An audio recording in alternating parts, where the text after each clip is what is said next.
Meridian Grand Hotel, Charleston, Tuesday, 8:22 a.m. Hey, you, the black guy in my leather chair. Get your ass up, now! Ma'am, I'm just reading. I'll be... I don't care what you're doing. This is a 5-star property, not a soup kitchen. You people always do this. Stroll in, loiter around my lobby like you belong here. I apologize. I didn't mean... Don't ma'am me. I saw you eyeing that woman's handbag. 20 years in this business. I know what your kind wanders in here for. Ma'am, I haven't moved from this chair. Save it, they're already coming. And trust me, they will not be on your side. Yes, ma'am. I'll wait quietly. Caroline Whitfield, general manager, snaps her phone shut. The black man in the chair doesn't flinch, doesn't argue, doesn't reach for a wallet, because he doesn't need to. Stay with me. What she's about to learn, she will spend the rest of her life trying to forget. I sat with this one for a while before I told it. I'm Vance Narrator. I spend most of my days chasing the stories that try to stay quiet. And this one almost slipped past me. Almost. You're gonna want to hear this. How still a room can get when the wrong person is being watched. His name is Bennett Langford. At 5 a.m. he is already awake. He sits at the counter of the Magnolia Diner on Meeting Street, the same diner where he bussed tables during his junior year at the College of Charleston. He orders what he always orders: 2 eggs over medium, grits, wheat toast, black coffee. The waitress is new. She does not know him. That is the way he likes it. He opens a leather notebook he has carried since 1998. The spine is soft. The pages are half filled. He underlines a sentence on page 44. The sentence is about food and beverage shrinkage at the Charleston property. Margins are off. The numbers don't line up with the staffing curve. Today he will find out why. Bennett Langford is 52 years old. He is the founder and chairman of Cardinal Ridge Capital. Cardinal Ridge owns Sovereign Hospitality Holdings. Sovereign Hospitality owns Meridian Grand Hotels, 38 properties across the Southeast, from Savannah to Louisville to Asheville, anchored by the flagship on King Street. He has written almost every policy in the employee handbook with his own hand. One policy, printed in green ink at the bottom of page 3, reads, "First name, every guest." He wrote it after his father died. His father ran the night desk at a small hotel in Columbia for 29 years. He died holding a guest registration book. Bennett keeps a photocopy of that book's first page inside his notebook, folded once. He likes to walk his own lobbies without a handler. It is how he learns what the numbers cannot tell him. He has learned over 30 years to walk into rooms at his own pace, slower than the room expects, deliberate enough that no one can call it furtive. At 7:30 he pays his check in cash and leaves a 20 for a $4 tab. He slips his notebook into an inside pocket. He walks 2 blocks east. The air smells of salt and of ginger from a bakery down the street. Gulls argue above a rooftop. A streetcar bell rings once, far away. At 7:59, he steps through the brass-framed doors of the Meridian Grand Charleston. The doorman is new. He nods politely and does not recognize him. That is fine. Bennett nods back. The lobby is exactly as the blueprints describe it. 12 feet of marble to the concierge desk, a fountain with a rosette basin, 2 low leather chairs by the east window angled toward the street, fresh hydrangeas, blue and white, in a crystal vase. The scent is almost too sweet. A bellhop passes with a luggage cart. Her name tag says Marie. She is 28, blonde, a small scar at the corner of her jaw. She smiles at him the way staff smile at men in suits. He smiles back the way he was taught to smile at bellhops when he was a bellhop, which he was for a summer in 1994. He walks to the east window. He lowers himself into the leather chair. The cushion sighs. He opens his notebook. He has 30 minutes before his 8:30 meeting with the property's controller. He decides to read. He turns to the page he underlined. He writes 3 words in the margin: staffing, waste, overtime. He clicks his fountain pen closed, then opens again. Behind the concierge desk, a woman in a pressed gray suit watches him. Her name is Caroline Whitfield. She has not yet decided what to do. She picks up the phone. It is 8:14. Bennett Langford turns a page. He underlines a sentence about contract cleaning costs. The numbers climb too sharply after May. He writes a date in the margin: May 14th. Caroline Whitfield is 41. She has managed the Meridian Grand Charleston for 3 years and 2 months. Her reviews call her firm. Her previous property in Myrtle Beach called her focused on loss prevention. She has a degree from Georgia State and a second marriage to a local attorney. She is thinking about neither of these things right now. She is thinking about the man in the east window. He has been sitting for 18 minutes. He has not approached the desk. He has not checked in. She has watched him from the edge of her office door. Her eyes do a small, practiced calculation, the kind that does not know it is a calculation. She walks to the front desk. She lowers her voice. She speaks to the junior agent, a 22-year-old named Hollis. She says, "Do we have a reservation under a gentleman, solo, no bag?" Hollis checks. She says no. Caroline Whitfield says, "He's been sitting for a while." She returns to her office. She closes the door. She picks up the phone. At 8:22, a non-emergency dispatcher in Charleston County answers a call from a landline registered to the Meridian Grand. The voice on the line is calm. It is trained. It does not raise. She says, "A gentleman, well-dressed enough, but lingering. Not our usual clientele." That last phrase does the work. Bennett, 15 feet away, hears every syllable. He does not look up. He has been sitting for 22 minutes, in a chair he paid for, in a lobby he paid for, in a building he paid for. The word on the call was loitering. In English, the word has always meant someone who does not belong where they are. The question the morning will answer is, who decides that? The call ends. Caroline Whitfield returns to her office. She pours a second cup of coffee from a small silver carafe. She does not sit down. At 8:34, a patrol car pulls to the curb. A door opens. A uniformed officer steps inside the lobby. His name is Daniel Reeves.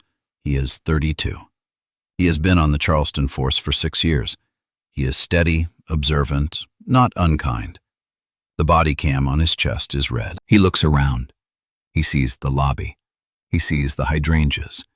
He sees a man in a gray suit reading in a leather chair. He sees no disturbance. He walks toward Caroline Whitfield, who has returned to the desk. He says, "Morning, ma'am. You called?" She says, "Yes, the gentleman by the window?" She lowers her voice. "He's been here a while. No bag, no room." Officer Reeves looks over. He studies Bennett for a moment. Bennett underlines another sentence. Officer Reeves walks across the lobby. His shoes squeak once on the marble. He stops 3 feet from the chair. He says, "Good morning, sir." Bennett looks up. His expression is unchanged. "Good morning, officer." Officer Reeves glances at the concierge desk. Caroline Whitfield is watching. So is Hollis. So is Marie, who has stopped pretending to fold a luggage tag. Officer Reeves says, "Sir, can I ask what brings you in today?" Bennett says, "I'm waiting for a meeting." "With a guest?" "With the controller." Officer Reeves blinks once. "The hotel's controller?" "Yes." Officer Reeves glances back at Whitfield. She presses her lips together. She says, across the lobby, loud enough for 3 people to hear, "He's been sitting there." Officer Reeves turns, looks down at Bennett. He softens. He says, "Sir, can I see some ID?" A teenager near the fountain lifts a phone. A quiet red dot appears above a camera lens. An older woman in a tweed jacket sets down her newspaper and looks up for the first time. Bennett closes the notebook with one hand. With the other, he slides a single business card across the low glass table. The card is face down. The card is face down on the glass. Officer Reeves does not pick it up yet. He is trained to keep his hands visible and his questions open. He says, "Sir, I just need to confirm who you are." Bennett says, "The card will confirm that." Caroline Whitfield crosses the lobby. Her heels click twice, 3 times on the marble. The sound is small, but carries. She stops 4 feet behind Officer Reeves. She speaks to him, but loud enough for Bennett to hear. She says, "We have a guest incident protocol 4B, non-registered persons occupying guest space beyond a courtesy window. I followed it." Officer Reeves does not answer. He is still looking at the card. A teenager near the fountain, a college student in a Citadel hoodie, is filming openly now. The red dot on his phone does not waver. He has filmed 3 of these before. He knows how they end. He thinks he knows how this one ends. The older woman in tweed says quietly to no one in particular, "Oh, honey, not today." A mother at the concierge desk pulls her 10-year-old son a half step closer. She does not look up. Her hand is on the back of his neck. The child looks at Bennett. Bennett, without turning, lifts 2 fingers from the arm of the chair, a small, private hello. The child blinks. Everyone in the lobby understood what was happening before anyone named it. Marie, the bellhop, steps around the luggage cart. She has worked here 2 years. She knows the guest incident protocol. She has never seen it used on a man reading. She moves closer. Not close enough to intervene, close enough to remember. Officer Reeves picks up the card. He does not turn it over yet. He looks at Bennett. "Sir, are you here to do business with someone at the hotel?" Bennett says, "Read the card." 4 words. Officer Reeves turns the card over. The red light on his body cam blinks once. He reads the front. His eyes move across the lines at the careful pace of a man who was taught long ago to read every word before reacting. Then slower. Chairman. Cardinal Ridge Capital. The lobby goes very still. Caroline Whitfield says, "Excuse me?" Officer Reeves turns the card over again. On the back, printed small, is another line. He reads it aloud, the way he was trained to read evidence, carefully, with no emphasis. Parent to Sovereign Hospitality Holdings, owner and operator of Meridian Grand Hotels, 38 properties across the Southeast. The number lands like a second gavel. 38. Hollis at the front desk makes a small sound, not a word, a breath. Marie's hand goes to her mouth. The older woman in tweed closes her eyes briefly. The college student filming whispers, "Oh my God," into his own phone. Caroline Whitfield's voice, thinner now. "There must be a mistake." Bennett says, level, "There is. It isn't mine." The quiet stretches. The fountain runs. Somewhere on the 2nd floor, an ice machine kicks on. Officer Reeves says, "Sir, I apologize for the confusion." Bennett says, "No need.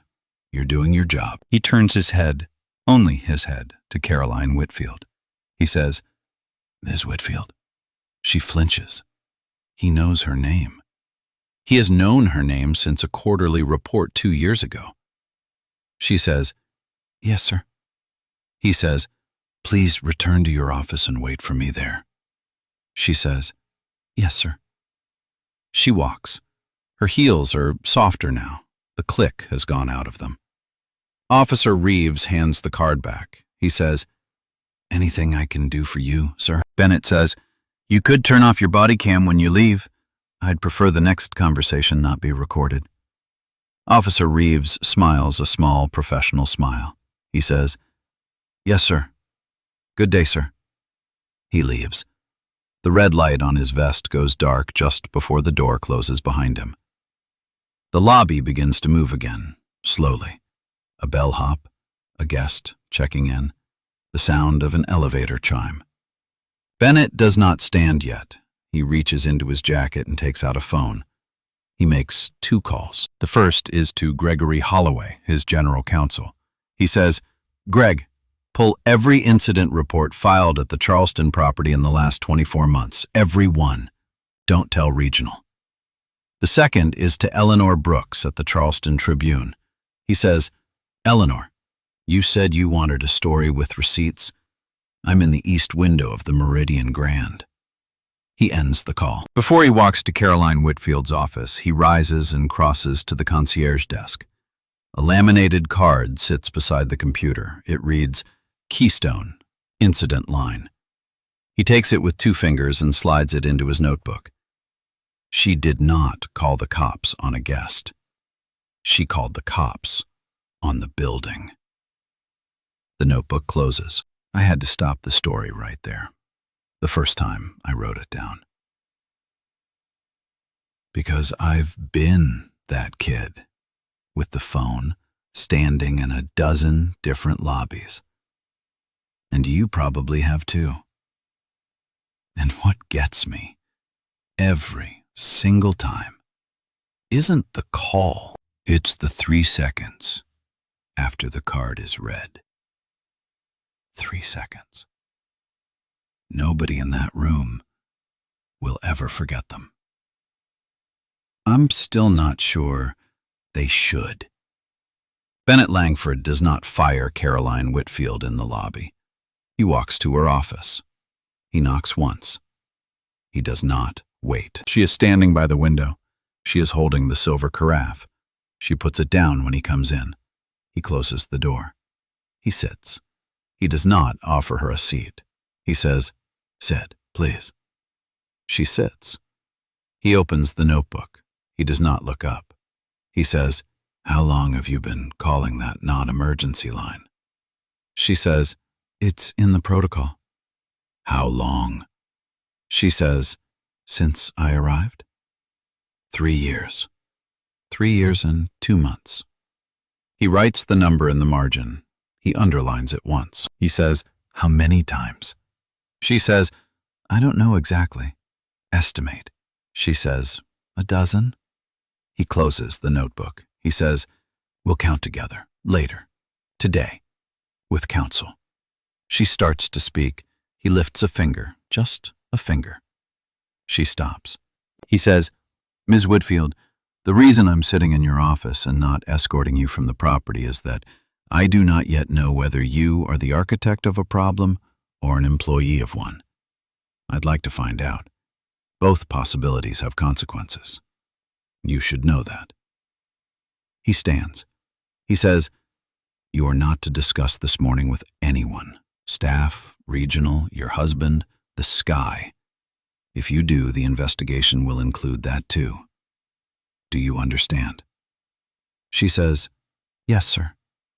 He leaves. Outside her office, the hallway is empty. He takes a breath. He has not raised his voice once. He walks to the front desk. Hollis is still there. Her hands are flat on the counter.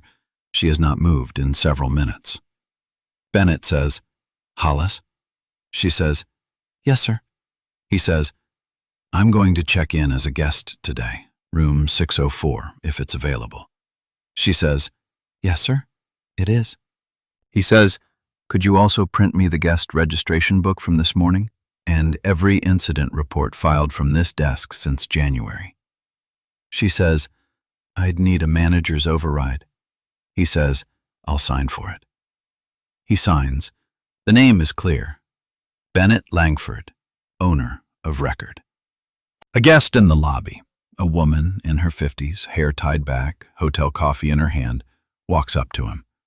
She does not introduce herself. She says, "This happened to my son last March. He was staying at the Meridian Grand in Nashville. He had a reservation. They still called." She hands him a card with her name and number. She says, "If you want to talk. My son doesn't want to, but I do." He thanks her. He does not tell her what he is about to do. He puts her card inside the notebook, right beside the laminated Keystone card. The story gets bigger in that moment, not by a lot, by one note card. He walks to the elevator. The brass chime rings, the doors open, the doors close. On the 6th floor, he finds room 604. The keycard works. He sets the notebook on the desk. He does not unpack. He has not brought a bag. He walks to the window. Charleston Harbor is gray today. A container ship slides past the battery. The city smells faintly of salt and diesel. He calls Gregory Holloway again. He says, "Greg, I need an outside HR review, and I need you to find me every email Caroline Whitfield and Theodore Ashcroft have exchanged in the last 18 months that mentions the word metric." Gregory Holloway says, "Ashcroft is regional VP. He'll know within an hour." Bennett says, "Let him." He ends the call. He sits on the edge of the bed. He does not smile. He does not frown. He opens the notebook. He writes one line at the bottom of the page. "They called the cops on the building." He underlines it twice. The phone rings again. It is Eleanor Brooks. She says, "I already have 2 other names." Eleanor Brooks writes for the Charleston Tribune. She is 36. She wears a denim jacket over everything she owns. She keeps a reporter's notebook in her back pocket and a second one in her glove compartment. She has been asking the Meridian Grand questions for 8 months. They have been politely ignoring her. That was before this morning. She is now sitting at a corner table at a coffee shop on East Bay Street. She has a laptop open. A public records search is loading. The first result? 18 calls from the Charleston property to the Keystone Protective Services incident line in the last 24 months. She writes that down. The second result? 12 calls from the Savannah property in the same window, 14 from Nashville, 9 from Louisville. She writes those down too. She cross-references with Charleston County's CAD records, the dispatch log of calls placed to non-emergency police lines. 15 of the 18 Charleston calls have associated incident numbers. She pulls them all. They use the same language. Lingering, unclear purpose. Not a registered guest. Not our usual clientele. 4 phrases, 18 reports, near identical. She screenshots 6 of them and sends them to Bennett Langford's secure line. She writes one message. "This is a template, not a pattern."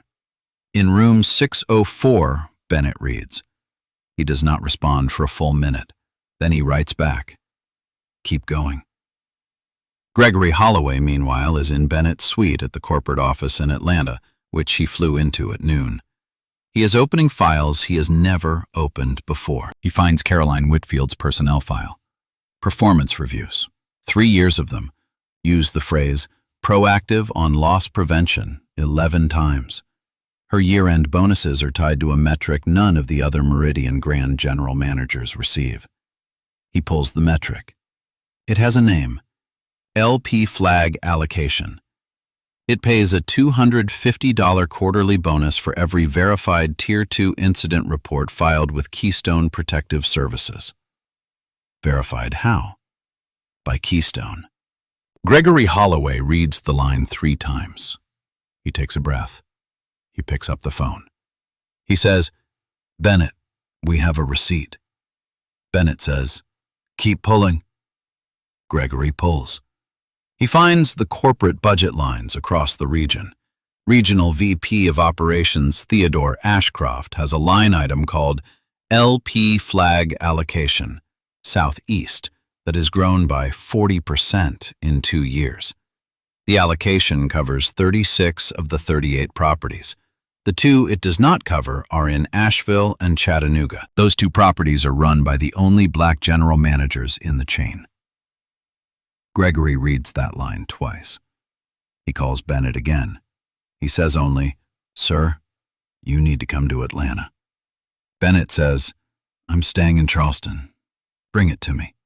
Eleanor Brooks, 2 blocks away, is now on a different thread. She has tracked the per-incident bonus language. She has found a Keystone internal document, a field trainer's memo, leaked to a watchdog site 3 years ago and largely forgotten. The memo trains property managers on how to flag a Tier 2 incident. It recommends specific phrases. Lingering. Unclear purpose. Not a registered guest. Not our usual clientele. The phrases are not a coincidence. The phrases are a script. She writes that down. She underlines it twice. She walks to her car. She drives to Savannah that afternoon. In Savannah, she finds a man named Nathaniel Carter. He works at a community center off Habersham Street. He is in his early 40s. He wears a gray sweater over a starched collar. He was a registered guest at the Meridian Grand Savannah in March 2023. He was sitting in the lobby waiting for a colleague, reading a book, drinking a complimentary coffee. The general manager called Keystone. Keystone's report noted, "Guest unwilling to confirm reservation when asked." Nathaniel Carter remembers the moment differently. He remembers that the manager did not ask for his reservation number. The manager asked him to leave. He left. He did not finish the coffee. He has not stayed at a Meridian Grand since.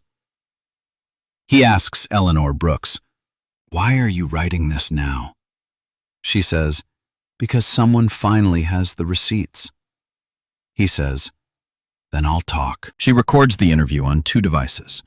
She drives back to Charleston with a 3rd notebook half filled. By 5 o'clock, the picture is clear. 18 calls from Whitfield's property. 14 of the 18 subjects were Black or Latino. 4 phrases used like a template.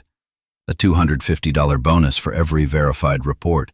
A line item in the regional budget that has grown by 40% in 2 years, written and signed by Theodore Ashcroft. A leaked training memo that reads like a call and response script. And 1 email thread. Gregory Holloway finds it at 5:50. It is 2 messages long. Caroline Whitfield writes to Theodore Ashcroft in the summer of the previous year. Her message reads, "Trying to hit the street element metric this quarter. Q3 looks soft." His reply 5 minutes later, "Good instinct. The flag numbers speak for themselves." Gregory calls Bennett one last time that evening. He reads the 2 messages aloud. Bennett does not speak for a long minute. Then he says, "Send it all to Eleanor. Not yet for publication, just for record." Gregory says, "You're giving it to a reporter." Bennett says, "I'm giving it to a witness." Meanwhile, Eleanor Brooks is driving back from Savannah. She pulls into a rest stop outside Ridgeland. She reads the email thread on her phone. She says out loud to her own steering wheel, "You are kidding me." She calls her editor. She says, "Hold Sunday's front page. I need 600 words and 3 weeks." He says, "You have them." In room 604, Bennett Langford is making one more call. He calls the regional counsel for the NAACP. He does not ask for help. He says, "I want you to know what is going to happen and when, so you can be in the room if you'd like to be." The regional counsel says, "Thank you. I'll be in the room." It is 6:30, and Bennett Langford has not eaten since 5 a.m., and he opens his notebook to a blank page and writes 1 sentence. A quota on dignity is still a quota. If you've followed the paper this far, tell me in the comments. What single receipt would you put first? At 8:12 that evening, an assistant on the 32nd floor of a building in Atlanta presses the intercom button on Theodore Ashcroft's desk. She says, "Sir, I just got a call I think you'll want to take." Theodore Ashcroft is 58 years old. He has been regional VP of operations for Meridian Grand since the previous decade. He has run this region for longer than any other executive in the chain. He knows every general manager by first name. He knows which ones he trained personally. He trained Caroline Whitfield personally. He takes the call at 8:13. He listens for 4 minutes. He does not speak. He puts the phone down. He calls his secretary. He says, "Get me Dennis on the line by 10. Dennis is outside counsel. Dennis handles things. At 9:42, a strategic communications firm Meridian Grand has used twice before is convened without the chairman's knowledge. They draft 3 talking points. 1. Ms. Whitfield followed published protocol. 2. The company is reviewing. 3. Any financial incentives are industry standard. They do not know yet that the email thread is already with an outside reporter. They do not know yet that the chairman has personally made 2 phone calls tonight. At 10:15, an anonymous tip reaches the Post and Courier, a competitor paper across town. The tip alleges that Bennett Langford's acquisition of the Charleston property was improperly financed in 2014. It is not true. It is designed to muddy. Eleanor Brooks hears about the tip from a former colleague at 11:31. She calls the Post and Courier's city editor directly. She says, "Ask them to show the wire transfer. It's public record. It cleared through Bank of America in November 2014.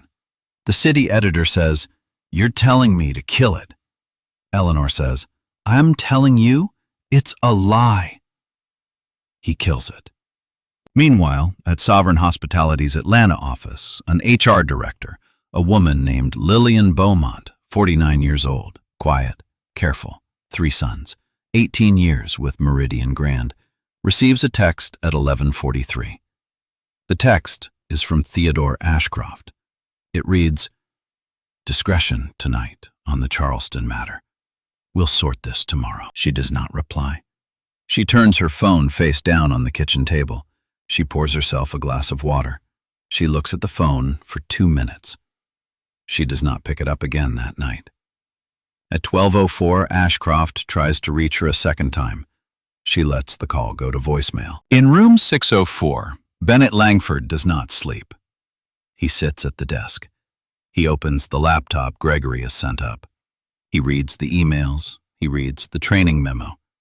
He reads Caroline Whitfield's performance reviews for a 3rd time. He is looking for something he has not yet found.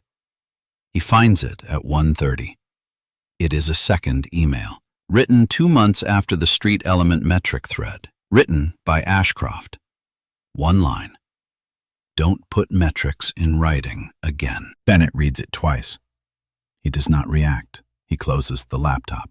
He calls Gregory. He says, "There's a second message." Gregory says, "I know.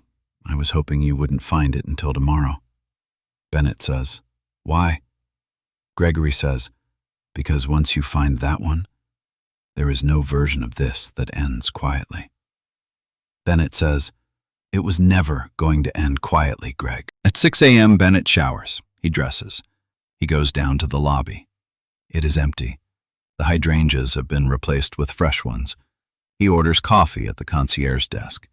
The morning agent, a young man in a pressed red vest, checks his name twice before he hands him the cup. Through counsel, Caroline Whitfield issues a written statement the next afternoon.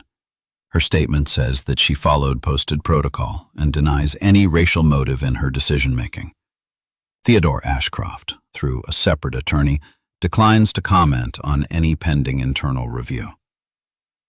Keystone Protective Services, through their corporate office, calls the per-incident bonus structure standard industry practice and disputes the characterization of a quota. The chain is also mentioned in the statements. Meridian Grand, through its general counsel, Gregory Holloway, confirms that a top-down review is underway. The counsel notes that the chairman initiated the review. The counsel does not say his name. He does not need to. At 2:15 that afternoon, a black sedan parks outside Bennett Langford's home on Sullivan's Island. It stays there for 40 minutes. A woman with a camera is inside. She does not take any pictures. She drives away. At 3:08, a letter arrives at the front desk of the Meridian Grand Charleston. It is addressed to B. Langford, room 604. It is hand-delivered. No return address. Inside is a single printed line. "Some fights are cheaper to lose." Bennett reads the line. He folds it in half. He puts it inside the notebook. He does not call anyone. He sits for a long time at the desk in room 604. Then he opens the notebook and writes one word beside the letter. Noted. At 8:02 that evening, the phone rings. It is not Gregory. It is not Eleanor. It is a blocked number. a voice he has not heard in 30 years. The voice on the phone is an old colleague, a man who worked for Bennett's father at the Columbia Hotel in the 1980s. He is in his late 70s now. He lives in Aiken. He has been reading the news. He says, "Your father would have been proud." Bennett says, "Thank you." He says, "He would also have been tired." Bennett says, "Yes, he would have." They do not talk long. After the call, Bennett turns the phone face down on the desk. He does not check email. He does not check the news. He does not answer Gregory when Gregory sends him a second encrypted file at 9:42. He walks to the window. He opens it. The street sounds the same as any street. A couple laughing, a car horn half a block away, someone playing a trumpet in a restaurant courtyard, poorly, but with heart. He sits on the edge of the bed. He opens the notebook. He turns to the first page. The first page is a photocopy of his father's registration book. The date at the top is March 3rd, 1972. His father's handwriting is small, precise, careful. The first guest that day was a man named Edward Hayes, who checked in at 2:15 p.m. and requested a quiet room. His father wrote in the margin, "Room 308, facing east. Quiet." Bennett has read this page maybe 1,000 times. He reads it again. His father died on a Thursday, in the middle of his shift, holding this book. The book was open to a page that recorded, among other things, that the ice machine on the 3rd floor had been repaired at 4:10 a.m. His father had written the time in pencil. Bennett still has the pencil. He thinks tonight about the cost of doing the thing he is doing. He thinks about the $250 bonus. He thinks about the 4 phrases. He thinks about Nathaniel Carter's coffee, which cooled in a lobby in March 2023. He thinks about the man in Nashville whose mother gave him her card. He thinks for a moment that he could settle all of this quietly. Lawyers, non-disclosures, severance, a statement, a new protocol, a press release that uses the word regrettable. He could be back at the Magnolia Diner by Sunday. He does not do it. He does not do it because of a sentence he remembers his father saying one night when Bennett was 11 and had been passed over for a spelling bee. His father said, "Don't raise your voice. Raise the record." He sits with that sentence for a long time. Then he opens the notebook to a new page. He writes at the top, Public Safety and Civil Rights Subcommittee, City Council, October. He writes 3 names below it: Whitfield, Ashcroft, Keystone. He underlines each one once. He does not underline them twice. Twice will come later. At 2:41 a.m., his phone lights up on the desk, a text from Eleanor Brooks. "You need to see what HR was hiding." He reads the text. He does not smile. But he nods once, alone in the dark. He picks up the phone and calls her back. Lillian Beaumont, the HR director who did not answer Theodore Ashcroft's calls, walks into Gregory Holloway's office at 6:15 the next morning. She has not slept. She is holding a folder. She sets it on his desk. She says, "These were never supposed to leave the building." Gregory opens the folder. Inside are 12 guest complaints. Each one names Caroline Whitfield. Each one was filed between January 2022 and August 2024. Each one was logged. Each one has the same note in red pen in the same handwriting across the top. Do not escalate. The handwriting is Theodore Ashcroft's. Gregory reads the first one. A family of 5 from Ohio checking into the Charleston property for a school break vacation stopped at the desk for 20 minutes while the manager verified their confirmation number multiple times. They were late to their daughter's birthday dinner at a restaurant down the street. Gregory reads the second. A traveling nurse. A third, a retired Army sergeant, his wife, their dog. He reads the 12th. It is from 2022. It is from a woman whose son was the guest. The woman's name is familiar. The woman is the mother of the Nashville guest from Bennett's second phone call. Gregory calls Bennett. Bennett is already on a flight back from Atlanta. Gregory says, 12 buried complaints. All Whitfield. All annotated by Ashcroft. Bennett says, names redacted? Gregory says, no, full names. Signed by Lillian Beaumont as intake officer, then annotated after the fact. She kept the originals. Bennett says, she kept the originals because she knew. Gregory says, she knew. Meanwhile, in Charleston, Marie Sutton knocks on the door of room 604. She is on her break. She has a small envelope. Inside the envelope is a handwritten note from an aunt of hers who has worked housekeeping at the Meridian Grand Charleston for 15 years. Her aunt's name is Dolores. Dolores does not use email. Dolores wrote 3 names on a folded piece of hotel stationery. 3 guests, 3 dates. 3 times Dolores was told by Caroline Whitfield to keep an eye on specific rooms. Marie says, my aunt wanted me to give this to you in person. She didn't want anyone else to see her hand it over. Bennett thanks her. He reads the names. He folds the stationery. He says, tell your aunt her hand will be respected, and that she saved us 3 weeks. Marie says, she wanted to speak publicly, if it helps. Bennett says, it will help, but only if she truly wants to. I won't ask her.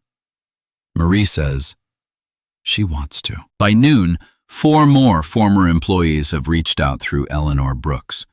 The former night auditor in Charleston, a man named Harold Benning, 61 years old, dismissed from the property 9 months ago, has sent a handwritten letter to the Tribune's city desk. The letter says simply, I kept a notebook. I still have it. I'll speak publicly when you're ready. Bennett reads the letter at noon 15. He reads it again at noon 20. He calls Eleanor. He says, tell Mr. Benning the time is coming. Ask him if he will speak at the city council on the 19th. Eleanor says, I'll ask. She does. He says, yes. On his desk in room 604, Bennett Langford now has 3 folders. One is about to become a 4th. Look, I'm going to be real with you. Somebody, somewhere, watched somebody else get profiled and said nothing. Could have been any of us. I've done it. And what I want to know, before we finish this, is whether the thing that breaks a pattern is really just one person finally writing it down. Just one. Tell me in the comments if you've ever been that person. The one who kept the receipt nobody asked you to keep. The 4th folder arrives on Bennett's desk at 4:04 p.m. Gregory Holloway walks it in, personally. He does not speak until the door closes behind him. He says, Sir, this is the memo. The memo is 2 pages. It is dated September of the year before. It is titled Loss Prevention Flag Protocol, Revision 3, Regional Implementation. It formalizes, in corporate language, the per-incident bonus structure. It formalizes the 4-phrase call template. It formalizes the metric tie-in to general manager performance reviews. It has 2 signatures at the bottom. The first, Theodore Ashcroft. The second, a name Bennett does not recognize at first.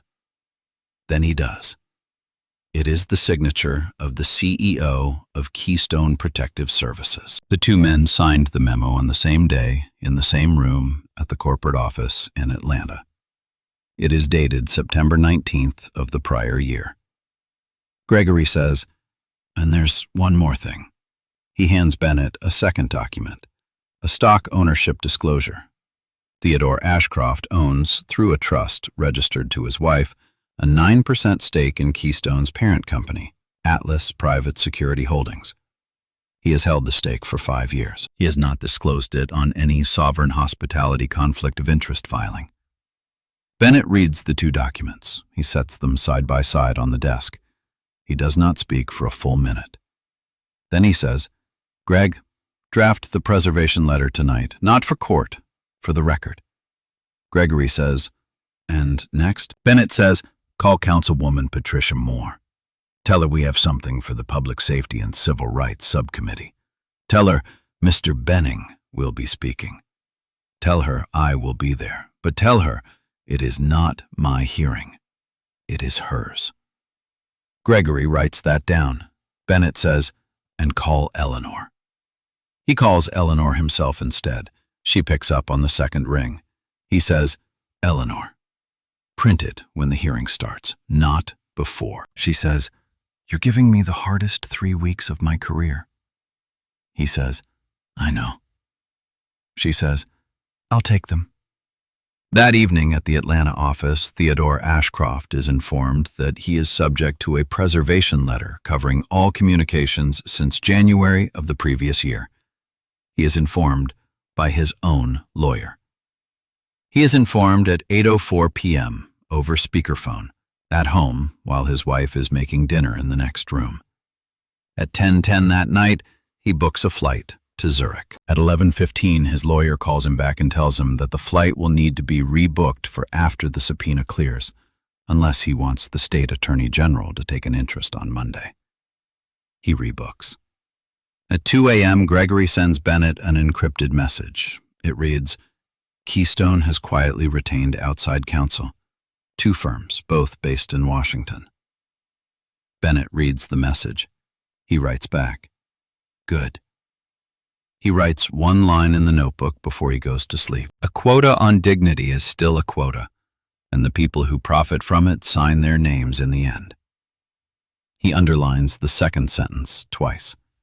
He turns out the lamp. In the dark, the city goes on. A cargo ship crosses the harbor, a car horn 2 streets over, a trumpet in a courtyard, still poorly, still with heart.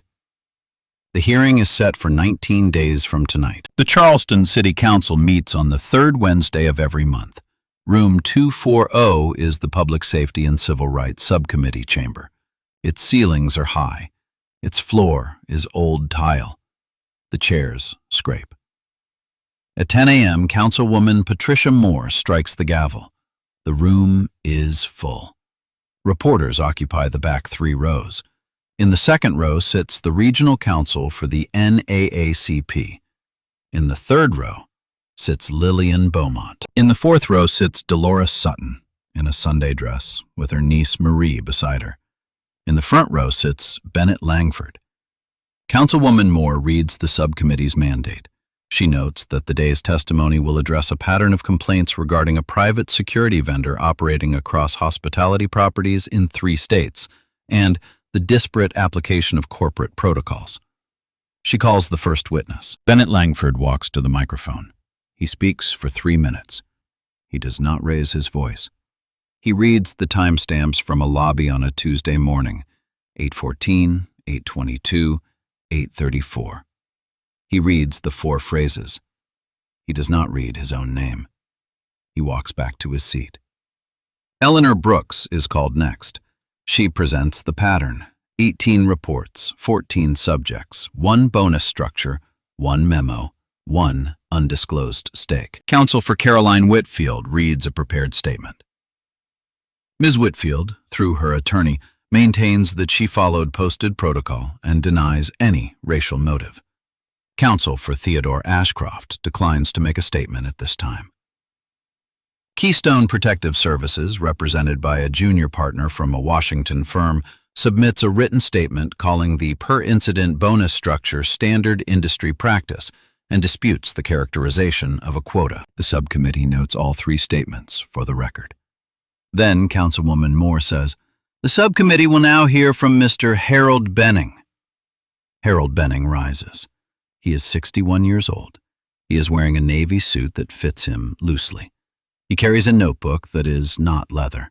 It is a spiral-bound composition notebook, blue cover, with his own name written on the front in block letters.